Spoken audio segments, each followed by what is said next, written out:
bonjour, ici Pierre Proulx qui vous invite une fois de plus à cette rencontre hebdomadaire de la liturgie de la parole, préparée cette semaine par André Pellerin. Et l'animation de la musique et du chant sera faite par André et Daniel Laroche aussi. Alors, cette semaine, le Seigneur nous invite à travers la parole à découvrir une fois de plus comment celui-ci, Dieu, nous amène par sa parole, par les prophètes aussi, sur une voie nouvelle, surtout révélée par Jésus-Christ. Qu'est-ce que Jésus-Christ a apporté de nouveau comme parole en lien avec la loi et qui nous invite à entrer dans une dynamique toujours renouvelée, celle d'un amour qui va jusqu'à donner sa vie. Alors, je vous invite à être attentif à cette parole qui va être expliquée partiellement, en tout cas par André. Et je vous souhaite une belle rencontre de prière et de réflexion aussi. Bonne rencontre.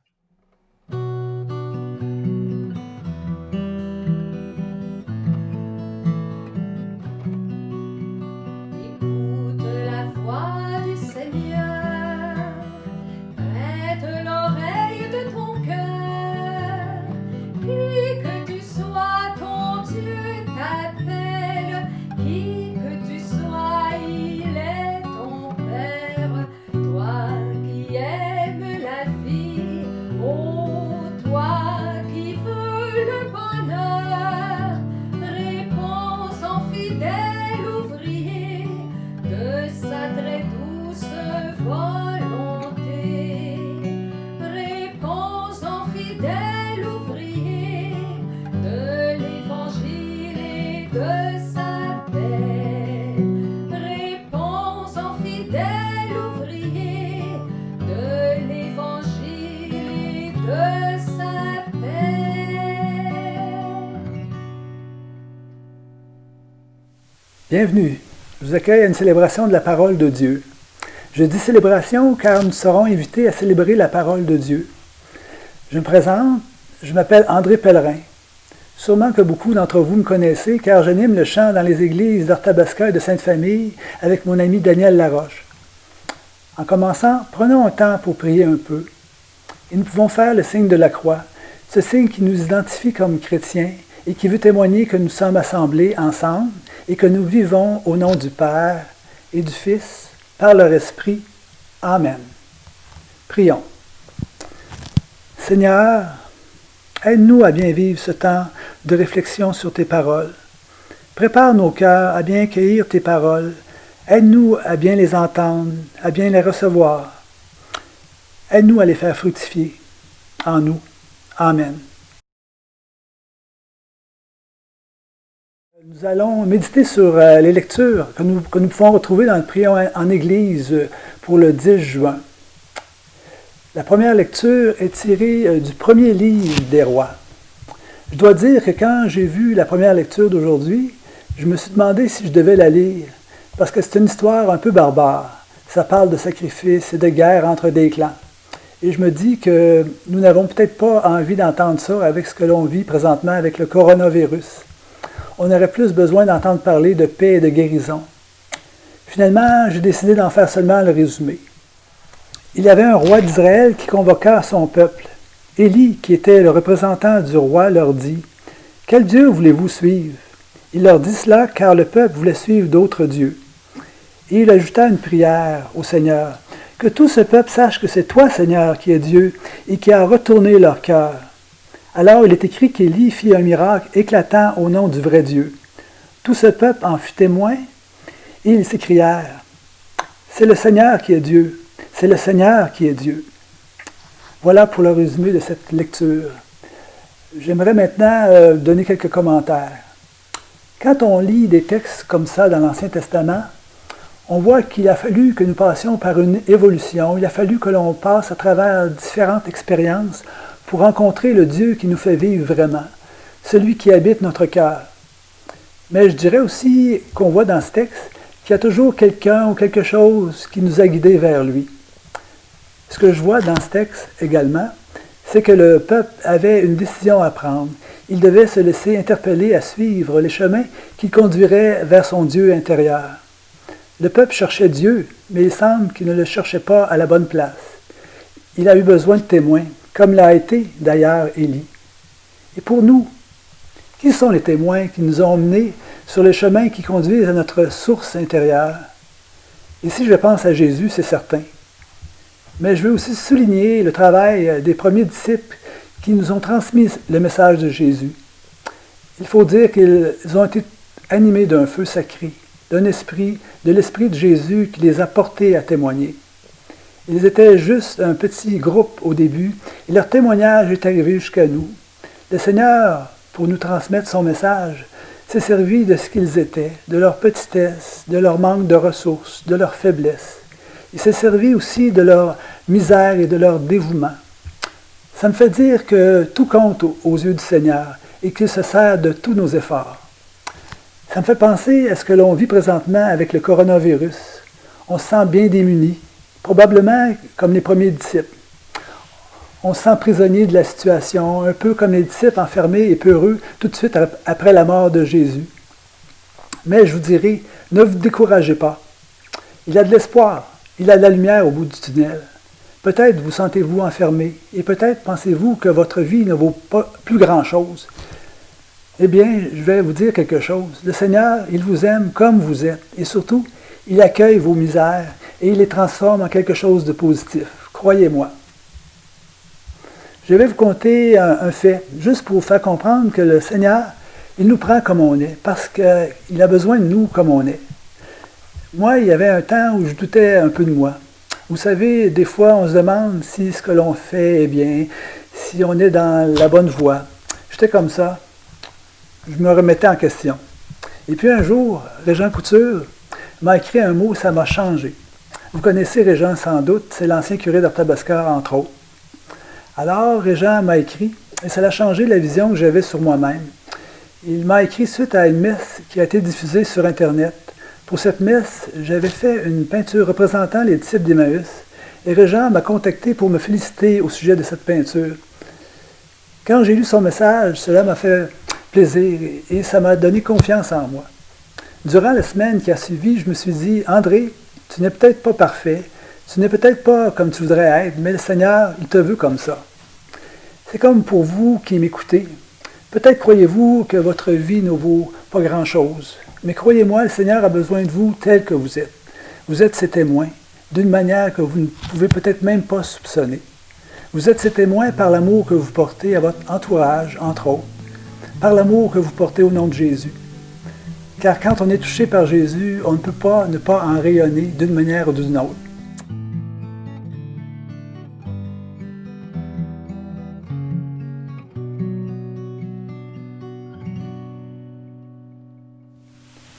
Nous sommes rendus à la deuxième lecture, celle du psaume.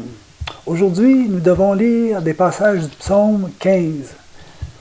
Je voudrais dire ici que ce serait important que les paroles de la Bible puissent nous rejoindre. C'est-à-dire, il faut qu'elles parlent à notre cœur. Et pour ce faire, il faut méditer les paroles avec ce que l'on est et ce que l'on vit. C'est la même chose pour notre prière. Notre vraie prière est faite de nos actions, de ce que l'on ressent, de ce que l'on vit. Des fois, nous sommes joyeux, des fois, nous avons du mal, nous peinons. Des fois, nous crions notre rage.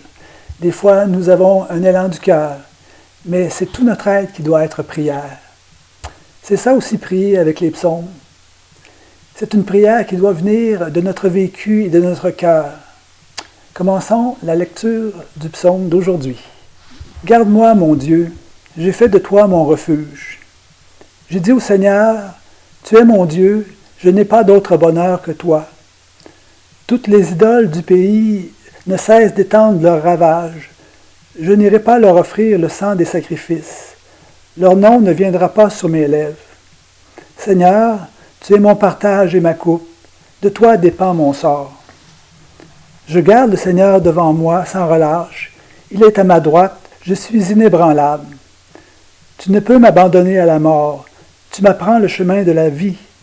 Devant ta face, débordement de joie. À ta droite, éternité de délices. Quand je lis un psaume, j'aime bien le relire en le méditant. Je vais le méditer ici un peu avec vous aujourd'hui. Garde-moi, mon Dieu, j'ai fait de toi mon refuge. Oui, Seigneur, Garde-moi près de toi. En toi, j'ai mon abri. Tu es ma maison. J'ai dit au Seigneur, tu es mon Dieu, je n'ai pas d'autre bonheur que toi. Je dis de toi, Seigneur, que tu es mon Dieu. J'ai en toi mon bonheur. Je te remets ma vie. Oui, c'est vrai que je n'ai pas d'autre bonheur que toi à cause de l'amour que j'ai rencontré grâce à Jésus. Toutes les idoles du pays ne cessent d'étendre leurs ravages. Je n'irai pas leur offrir le sang des sacrifices. Leur nom ne viendra pas sur mes lèvres. S'il arrive que je m'éloigne de toi, Seigneur, toi tu es là. Dans les moments difficiles où je te cherche, toi tu es là. Tu es mon seul vrai guide. Seigneur, tu es mon partage et ma coupe. De toi dépend mon sort. Seigneur, tu es celui qui m'habite. De toi dépend toute ma vie. Tu es celui qui me nourrit. Je garde le Seigneur devant moi sans relâche. Il est à ma droite. Je suis inébranlable. Oui, Seigneur, si je remets en toi ma vie et que je suis ton chemin, alors droite est ma route, et ferme et inébranlable sont mes pas. Car en toi je bâtis ma vie. Tu ne peux m'abandonner à la mort. Tu m'apprends le chemin de la vie. Devant ta face, débordement de joie. À ta droite, éternité de délices. Seigneur, tu ne nous abandonnes pas à la mort, car tu es notre vie. Quand on reconnaît ta vie, ta figure et ta présence parmi nous, alors il y a une éternité de délices pour nous. Amen.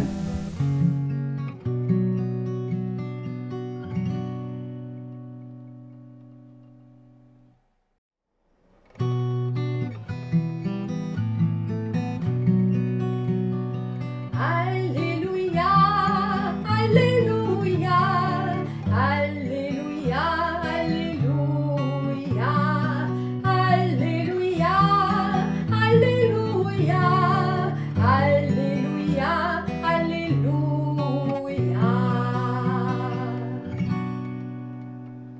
Alléluia. Fais-moi connaître ta route, mon Dieu. Dirige-moi par ta vérité. Alléluia. Évangile de Jésus-Christ selon saint Matthieu. Seigneur, viens m'aider à accueillir et à comprendre ta parole. Viens m'aider à la mettre en application et à la proclamer comme il faut. Et fais qu'elle porte du fruit en nos cœurs. Amen. En ce temps-là, Jésus disait à ses disciples, « Ne pensez pas que je sois venu abolir la loi ou les prophètes. Je ne suis pas venu abolir, mais accomplir. Amen, je vous le dis, avant que le ciel et la terre disparaissent, pas un seul iota, pas un seul trait ne disparaîtra de la loi, jusqu'à ce que tout se réalise. Donc, celui qui rejettera un seul de ces plus petits commandements et qui enseignera aux hommes à faire ainsi, sera déclaré le plus petit dans le royaume des cieux. Mais celui qui les observera et les enseignera, celui-là sera déclaré grand dans le royaume des cieux. Acclamons la parole de Dieu. Louange à toi, Seigneur Jésus. Oui, louange à toi, Seigneur Jésus.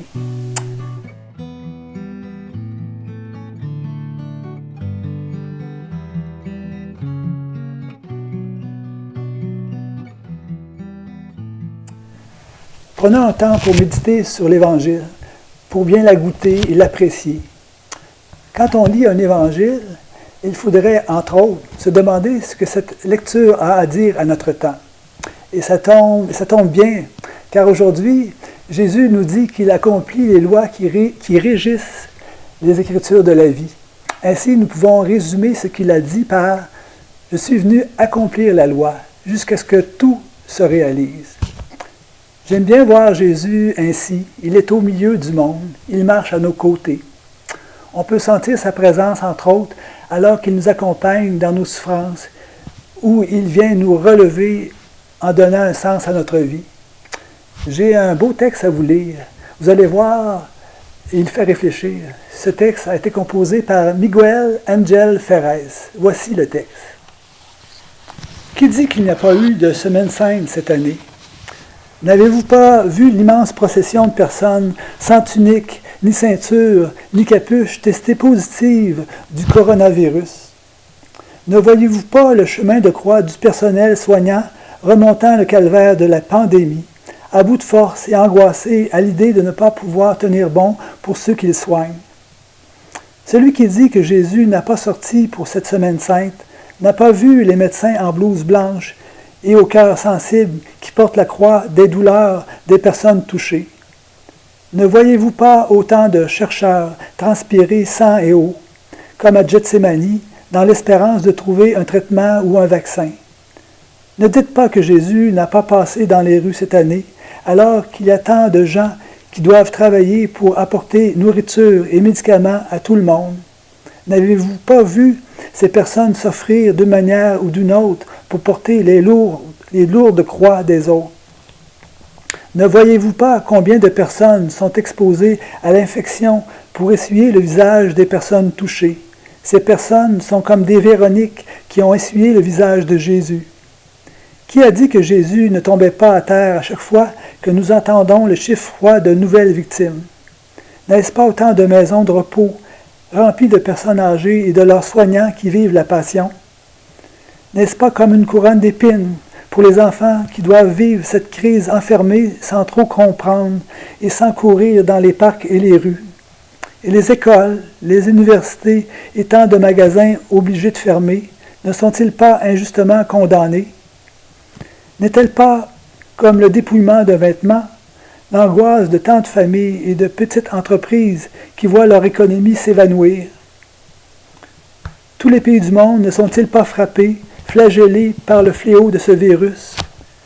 Ne souffrent-elles pas impuissantes comme les disciples sans le maître, toutes ces familles confinées à la maison, beaucoup avec des problèmes, ne sachant pas comment et quand tout cela finira? Le visage douloureux de Marie ne se reflète-t-il pas dans celui de tant de mères et de membres de famille souffrant de la mort d'un être cher? L'agonie de Jésus et son asphyxie est à l'image de ce manque de respirateurs dans les unités de soins intensifs. Oh non, ne dites pas qu'il n'y a pas de semaine sainte. Voilà pour ce texte. Pour nous aider à méditer les paroles entendues, écoutons un chant maintenant.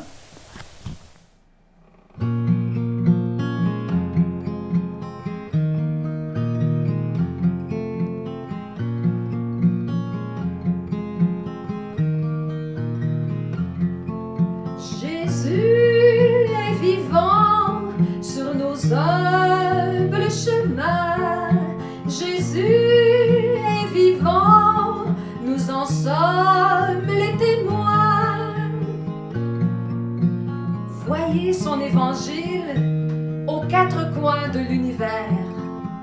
Voyez son évangile en toute vie sur cette terre. Cherchez de par le monde, il est vivant, vous le verrez. Cherchez de par le monde, en toute vie, vous le trouverez.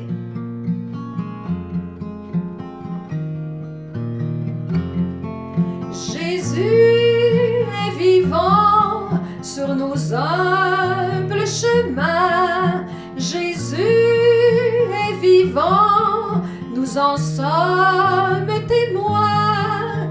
Jésus est vivant sur nos humbles chemins. Jésus est vivant, nous en sommes les témoins.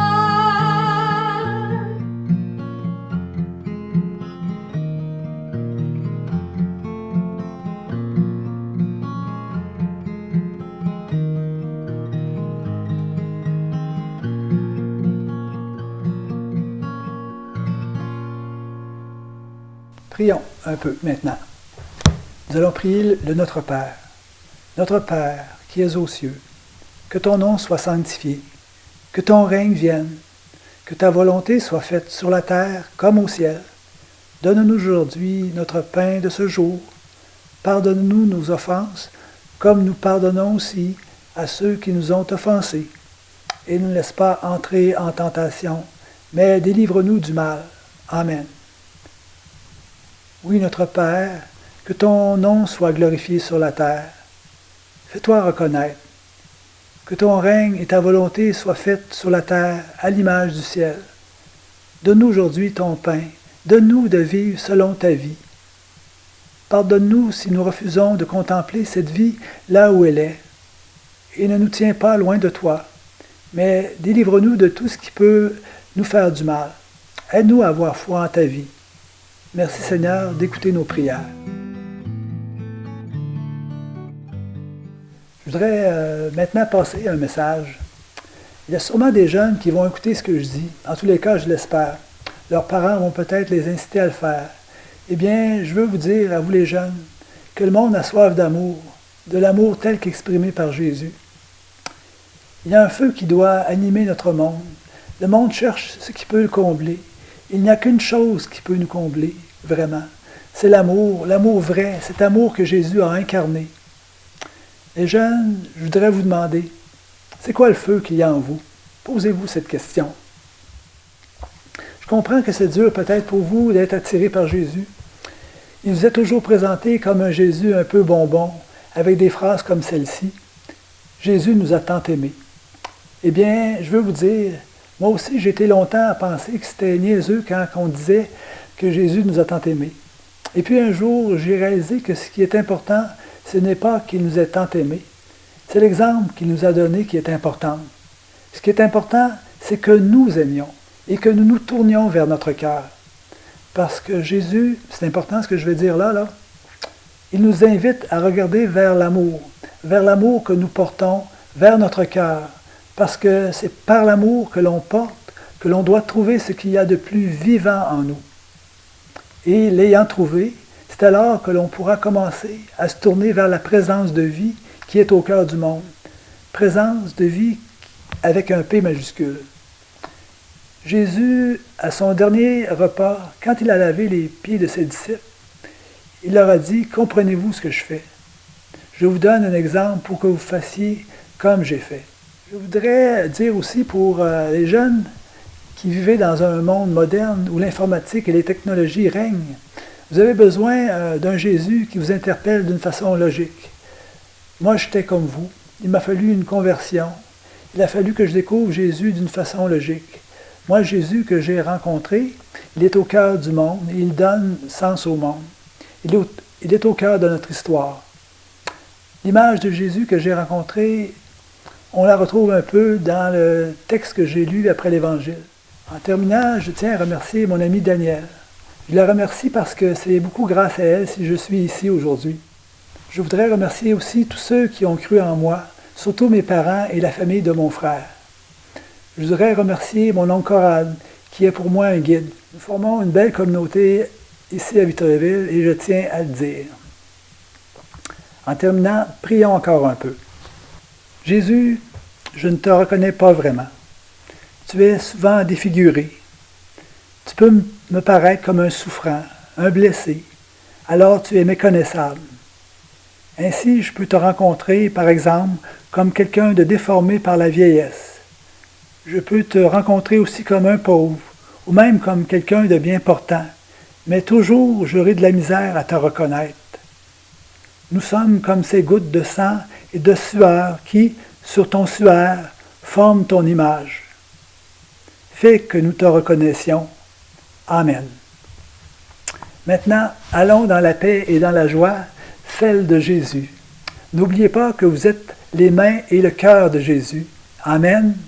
Vous êtes supposé dire Amen parce que ça signifie « Je suis d'accord ». Amen.